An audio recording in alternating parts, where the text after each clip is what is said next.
Assalamualaikum warahmatullahi wabarakatuh. Hai semuanya. Kali ini kelompok kami akan memaparkan mengenai implementasi World of Government di era transformasi digital. WOG adalah sebuah pendekatan penyelenggaraan pemerintahan yang menyatukan upaya-upaya kolaboratif pemerintah dari keseluruhan sektor dalam ruang lingkup koordinasi yang lebih luas guna mencapai tujuan-tujuan pembangunan kebijakan, manajemen program, dan pelayanan publik. WOG juga dikenal sebagai pendekatan interagensi, yaitu pendekatan yang melibatkan sejumlah kelembagaan yang terkait dengan urusan-urusan yang relevan. Terdapat 3 kata kunci utama dalam memahami WOG, yaitu koordinasi, kolaborasi, dan integrasi. Beberapa alasan mengapa WOG itu sangat penting. Yang pertama, karena adanya ego sentral. Terdapat fenomena ketimpangan kapasitas sektoral sebagai akibat dari adanya nuansa kompetisi antar sektor dalam pembangunan. Satu sektor bisa menjadi superior terhadap sektor lain, atau masing-masing sektor dapat tumbuh namun tidak dapat berjalan beriringan, melainkan justru kontraproduktif atau saling membunuh. Masing-masing sektor menganggap bahwa sektornya lebih penting dari sektor lainnya. Yang kedua, adanya perkembangan teknologi dan informasi. Situasi dan dinamika kebijakan yang lebih kompleks juga mendorong penting WOG dalam menyatukan institusi pemerintah sebagai penyelenggara kebijakan dan layanan publik. Yang ketiga, keberagaman. Keberagaman latar belakang nilai, budaya, dan adat istiadat serta bentuk latar belakang lainnya mendorong adanya potensi disintegrasi. Yang keempat, adanya dorongan publik untuk kerja good governance. Adanya dorongan publik dalam mewujudkan integrasi kebijakan, program pembangunan, dan pelayanan sehingga penyelenggaraan pemerintahan yang lebih baik dapat tercipta. Selanjutnya, kita akan membahas kepada penerapan WOG atau Whole of Government. Terdapat beberapa cara penerapan WOG yang dapat dilakukan baik dari sisi penataan institusi formal maupun informal. Yang akan pertama kita bahas adalah penerapan WOG dalam pemberian pelayanan yang terintegrasi. Di sini yang pertama adalah penguatan koordinasi antar lembaga, di mana jumlah lembaga yang ideal, rasional, dan manajeable. Selanjutnya adalah membentuk lembaga koordinasi khusus, yaitu lembaga yang terpisah dan sifatnya permanen. Kemudian, membentuk gugus tugas atau pelembagaan koordinasi di luar struktur formal dan tidak permanen. Selanjutnya adalah koalisi sosial, yaitu bentuk informal dari penyatuan koordinasi antar sektor atau lembaga. Sebagai contoh penerapan WOG yang sudah dilakukan oleh pemerintah Indonesia dalam pemberian pelayanan yang terintegrasi adalah pembentukan gugus tugas percepatan penanganan coronavirus disease 2019 atau COVID-19. Adalah sebuah gugus tugas yang dibentuk pemerintah Indonesia untuk mengkoordinasikan kegiatan antar lembaga dalam upaya mencegah dan menanggulangi dampak penyakit coronavirus yang ada di Indonesia. Selanjutnya, penerapan WOG dalam pelayanan publik berdasarkan pola pelayanan. Berdasarkan pola pelayanan, pelayanan publik dibagi menjadi 5. Yang pertama ada pelayanan teknis fungsional, yaitu pelayanan publik oleh instansi pemerintah sesuai bidang tugas, fungsi, dan kewenangannya.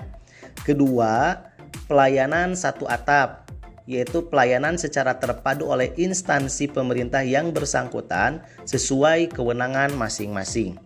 Ketiga, pelayanan satu pintu, yaitu pelayanan masyarakat yang diberikan secara tunggal oleh suatu unit kerja pemerintah berdasarkan pelimpahan wewenang dari unit kerja pemerintah terkait lainnya. terkait lainnya yang bersangkutan. Kemudian yang keempat, pelayanan terpusat, yaitu pelayanan masyarakat yang dilaksanakan oleh pemerintah yang bertindak selaku koordinator terhadap pelayanan instansi pemerintah lainnya yang terkait dengan bidang pelayanan masyarakat yang bersangkutan. Yang terakhir yaitu pelayanan elektronik, yaitu pelayanan dengan menggunakan teknologi informasi dan komunikasi yang merupakan otomasi dan otomatisasi pemberian layanan yang bersifat elektronik atau online, sehingga dapat menyesuaikan diri dengan keinginan dan kapasitas masyarakat pengguna. Sebagai contoh penerapan WOG dalam pelayanan publik adalah kantor Samsat dan mall pelayanan publik yang sudah ada di Indonesia. Selanjutnya adalah contoh best practice WOG di berbagai negara. Ada 3 negara yang akan disebutkan. Yang pertama Inggris, yaitu WOG Account, yaitu integrasi sistem laporan keuangan 5.500 organisasi publik. Kemudian ada kedua Australia, yaitu APSC, Centrelink, COAG, Koalisi Sosial, yaitu integrasi antar lembaga di semua tingkatan dan mendekatkan pelayanan publik kepada masyarakat. Terakhir, ketiga adalah Amerika Serikat, Keamanan Nasional Integrated Portal www.usa.government, di mana fokus pada isu keamanan nasional serta pemanfaatan teknologi informasi dalam menyatukan pemerintahan di semua tingkatan. Penerapan World of Government di kabupaten kami, di Kabupaten Garut, diantaranya adalah sudah adanya Dinas Penanaman Modal dan Perizinan Terpadu atau DPMPT yang berada di bawah naungan pemerintah daerah Kabupaten Garut. DPMPT ini merupakan penggabungan dari 2 instansi mandiri, yaitu Kantor Penanaman Modal atau KPM dan Kantor Pelayanan Perizinan Terpadu Satu Pintu atau KPPTSP. Tujuan dibentuknya DPMPT adalah dalam rangka memberikan pelayanan terbaik bagi investor yang berminat berinvestasi di Garut serta masyarakat luas yang memerlukan berbagai pelayanan perizinan secara lebih mudah, cepat, dan transparan. Institusi ini dibentuk salah satunya berdasarkan Undang-Undang Nomor 25 Tahun 2009 tentang Pelayanan Publik. DPMPT ini merupakan pola pelayanan satu pintu.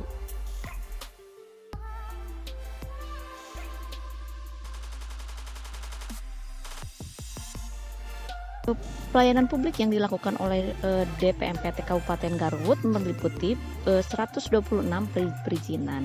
Kemudian di dalam DPMPT itu sendiri ada beberapa menu yang bisa diakses oleh masyarakat. Di antaranya ada OSS atau Online Submission Single, digunakan dalam pengurusan izin berusaha oleh pelaku usaha dengan karakteristik sebagai berikut: berbentuk badan usaha maupun perorangan, usaha mikro, kecil, menengah maupun besar, usaha perorangan atau badan usaha baik yang baru maupun yang sudah berdiri sebelum operasionalisasi OSS.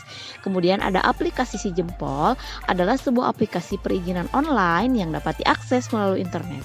Banyak dari perusahaan-perusahaan berkembang yang sudah menggunakan aplikasi Si Jempol ini guna memudahkan dalam hal pengurusan surat-surat perizinan baik sumber daya mereka dan untuk mengelola perusahaan mereka.